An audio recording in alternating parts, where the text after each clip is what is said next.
Men Instagram profilimni yurg'izmoqchiman, lekin nimadan boshlashni bilmayapman degan savollar juda ham ko'p keladi. Birinchi o'rinda siz maqsadingizni aniqlab olishingiz kerak. Bu meni challenge'imning 3-qismi. Men sahifamga o'tib, challenge'imning qolgan qismlarini ko'rishingiz mumkin. Ya'ni men 30 kun davomida reels joylab boryapman.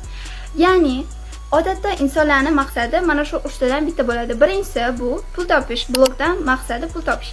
Ikkinchisi bo'lsa mashhurlik. Odamlar ko'p odamlar yoshligida aktrisa bo'lmoqchi bo'ladi, mashhur bo'lgisi keladi. Shu sababdan ham o'zini Instagram sahifasini yurg'izadi. Uchinchisi bo'lsa ko'proq kattalarda uchraydi, o'zidan nimadir qoldirib ketishni xohlaydi. Ya'ni o'rgangan narsalarini boshqalarga ulashadi. Sizni maqsadingiz mana shu uchalasidan bittasiga yaqin bo'lishi mumkin. Tasavvur qiling, taksi chaqirdingiz, lekin siz unga lokatsiya bermayapsiz. Blog yurg'izmoqchiman deyapsiz-da, lekin nima maqsadda yurg'izayotganingizni bilmaysiz. Shuning uchun birinchi maqsadingizni aniqlab oling va menga obuna bo'lib qo'ying, ko'proq foydali ma'lumotlarni bilish uchun.